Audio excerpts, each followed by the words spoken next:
वकिलांनी नाही बोलावलं. तुमची लायकी आहे का तुम्ही बरोबरी करायची तुमची? पहिली गोष्ट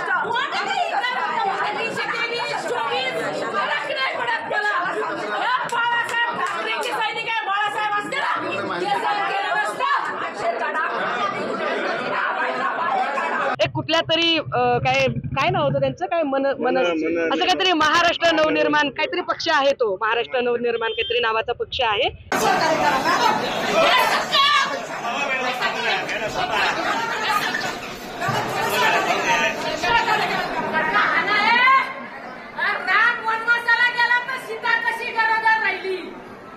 हिंदू आहे का? ही हिंदूच्या नावावर कलंक आहे, कलंक.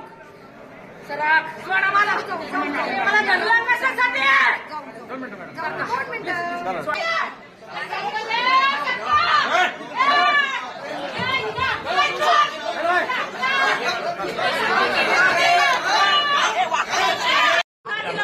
आणि का तुमच्या वकील लोकांनी बोलवलं कसं काय तिला? वकिलांनी नाही बोलावलं. तुमची लायकी आहे का तुम्ही बरोबरी करायची तुमची? तिची लायकी आहे? करणार नाही आम्ही. आमच्या दैवताविषयी बोलली, सहन करणार नाही, सहन करणार नाही. तुम्हाला विकास पाहिजे. माझ्या धर्माविषयी बोलली, देवाविषयी बोलली. पहिली गोष्ट नाही पडत मला. बाळासाहेब ठाकरेंची सैनिक आहे, बाळासाहेब असते ना.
आम्ही अहमदनगर जिल्ह्यात आलो तेव्हा आम्हाला असं कळलं की राहुरीमध्ये एका वकील दाम्पत्याची हत्या झालेली आहे.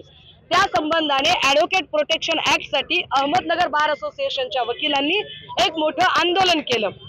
तर त्या संबंधाने या सगळ्यांशी बोलावं.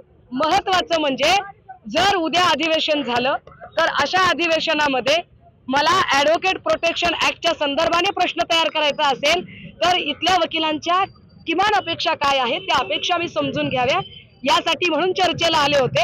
पण नेमकं त्याच वेळेला एक कुठल्या तरी काय नाव होतं त्यांचं, काय असं काहीतरी महाराष्ट्र नवनिर्माण काहीतरी पक्ष आहे, तो महाराष्ट्र नवनिर्माण काहीतरी नावाचा पक्ष आहे. तर त्या पक्षाच्या एक अटेन्शन सिकर बाई होत्या, त्या एकदम आत आल्या. परंतु 5 मिनिटात ते सगळं सॉल्व्ह झालं आणि त्यानंतर तब्बल 40 मिनिटं आम्ही अत्यंत चांगली हेल्दी चर्चा केली विदाउट एनी पॉलिटिकल इंटरेस्ट.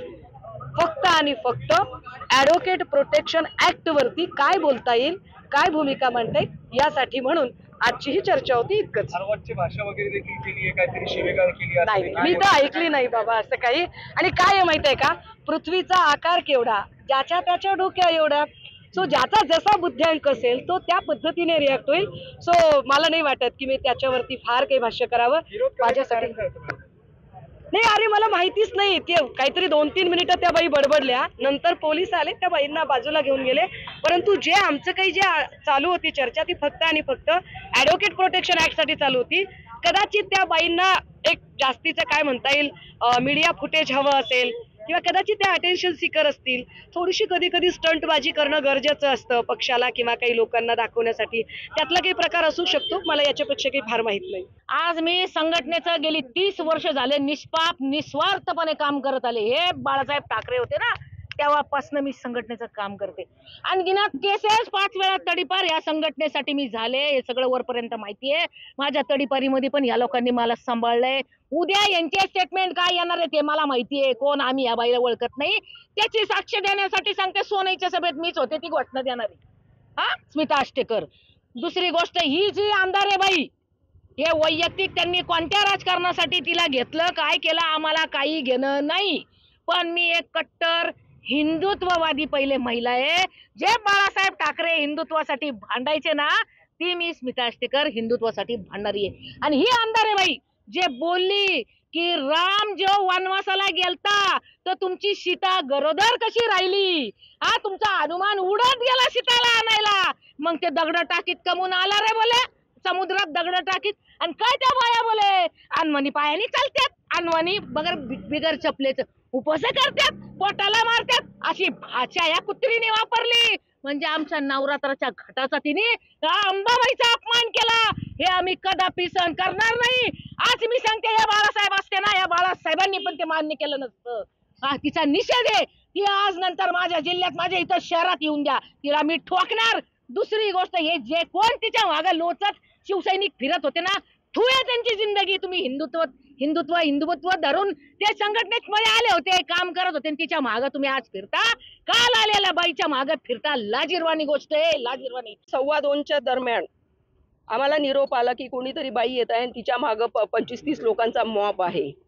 आणि त्यावेळेस विचारलं असता आम्हाला कळलं की सुषमाबाई अंधारे येत आहे.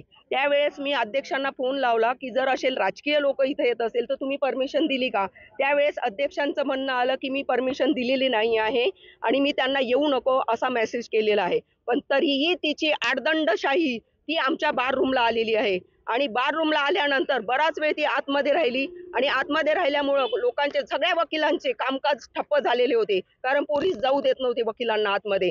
आणि जर तू अशा कायद्यात राहणाऱ्या लोकांच्या याच्यात येऊन जर असे अकायदेशीर जर हे करत असेल तू, तर हे खपून घेतल्यात जाणार नाही. जिने आमच्या हिंदू देवदेवतांबद्दल म्हणजे इतक्या घाणेरड्या लेवलला वक्तव्य केलं, तर एक हिंदू म्हणून मी सहन करणार नाही. कारण तू जर कायद्याचंच उल्लंघन करत असेल तर कायदा आम्हालाही कळतो कसा उल्लंघन करायचा तो. पण आज जर तू जिल्हा न्यायालयाच्या आवारात येऊन जर अशा प्रकारचं तू जर करत असेल तर इथली कायदा आणि सुव्यवस्था पूर्ण ढासळलेली आहे. जर एखादा राजकीय लोक ज्या उद्धव ठाकरे गटात जर घेत असेल तर तू वॉशिंग मशीन मध्ये नाही धुवून आलेली आहे. तुला हे माफच केलं ना, म्हणून मी तिला शिव्या दिल्या. बाई म्हटलं तू बाहेर निघ, नाही तर तंगडे तुझ्या हातात दिल्या जाईल. पण पोलिसांनी तिला हे करण्याऐवजी मलाच अडवलेलं आहे. हे पोलिसांचं कोणतं हे आहे. पोलीस स्टेशनला आम्ही कधी धिंगाणा घालत नाही. आम्ही आजपर्यंत पोलीस स्टेशनला जाऊन असं कधी वक्तव्य केलेलं नाही किंवा असा धिंगाणा घातलेला नाही. तुम्ही जर कोर्टात येत असाल तर तुम्ही पहिले प्रधान जिल्हा न्यायाधीशाची परमिशन घेतली का, तुम्ही बारची परमिशन घेतली का, या शिवसैनिकांना कोणी आतमध्ये येण्याचा सल्ला दिला. एबीपी माझा, उघडा डोळे बघा नीट.